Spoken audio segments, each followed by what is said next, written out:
Today's video is all about my favorite expat hangout spot in Nanjing, China. That is a pub called Brussels. I'm not exactly sure why, but Brussels is like a super popular spot for rugby teams in Nanjing. So basically, there's a lot of English guys in there, like a lot of guys from England and Australia. That's simultaneously my favorite part and my least favorite part of the pub. My least favorite part about that is that sometimes I went to Brussels to like go work and I brought my laptop and I was just hanging out. And then guys would come in and be like really loud or really drunk or belligerent, but it's a pub, so that's whatever. But on the flip side of that, sometimes they were really fun. Watch this clip right here to get an idea of what I mean. How offended are you by bad language? Not at all. Hey, yeah, we can do it. Really? It's pretty I would be impressed if you offended me. It's not we're all originals. We'll give it a good go. I want to hear it now. Cassius needs a haircut. He's spending thousands on shampoo. Cassius, cut your hair. 82 gives me despair. Let me reach around. Seriously, that mullet shit. These are all based on real people. All real stories. No, it's good. It's good. Yeah. I can't remember when Puggy cried. When Sam slipped it deep inside. Bye bye to the angry brown guy. Oh, the pay watch in the Germany, but they roasted it dry. Bravo. In case you didn't understand what was happening there, they were basically singing songs that they made up lyrics to, but the tunes are like really famous songs like Nirvana or I don't know, it was like all over the place. Basically a bunch of inside jokes, but I still found it pretty funny. So I mean, let's be honest, the primary reason we went to Brussels was for beer. We went there to go hang out and kind of get out of the house, but also because they had beers there that were actually good.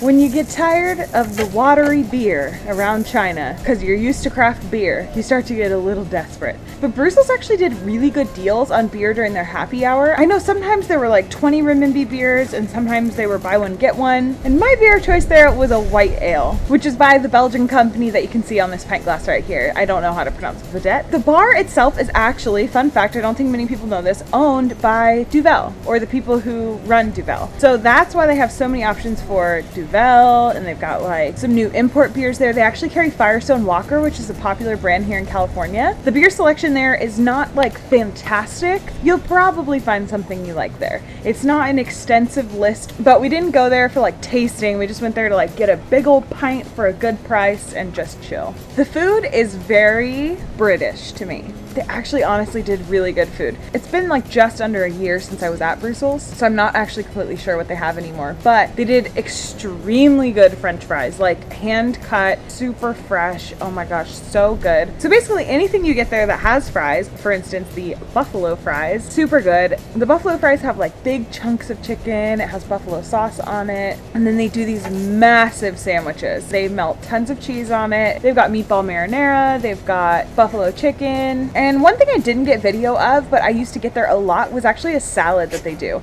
It's this huge plate of salad, like really, really big salad with chicken and lemon, and it's a really like light vinaigrette on top of it. Really good price, and it was like filling with vegetables. It was really nice. Another thing that they do is they actually do like roast dinners. They do fish and chips. I had it one time and it was way too heavy for me, but it tasted really good. And other than that, they have a taco night, which seriously, hit up the taco night if you can. I can't remember if it's on Tuesday or Wednesday. Obviously Taco Tuesday makes more sense, but I thought it was on Wednesday. Basically, they put out all the taco toppings and you purchase the taco shell, like the wrap, one at a time, and you just get to fill it up with however much you want, so you can like seriously pack that stuff full and get your money's worth. They don't really taste like the tacos I'm used to. They're definitely like a Tex-Mex type of a thing, but they are pretty satisfying. The really, really good food at Brussels though is when they do like roast dinners and like full English pub type meals. One thing I know they will never change, which is a huge reason that they became my favorite pub so quickly, is that they do not allow smoking inside.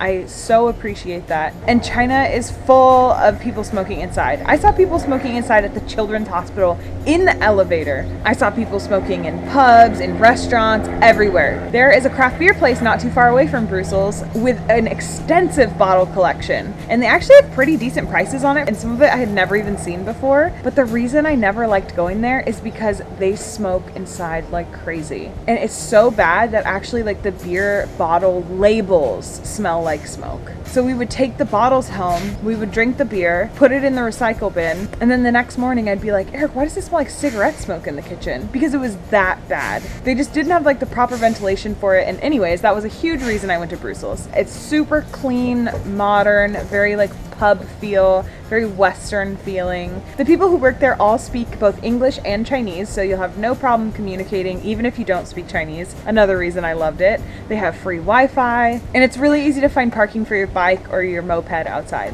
Also, there's some really cute stray cats that hang out outside Brussels. So I used to go to the convenience store next door and I would go get these little sausages and I would feed them to the cats.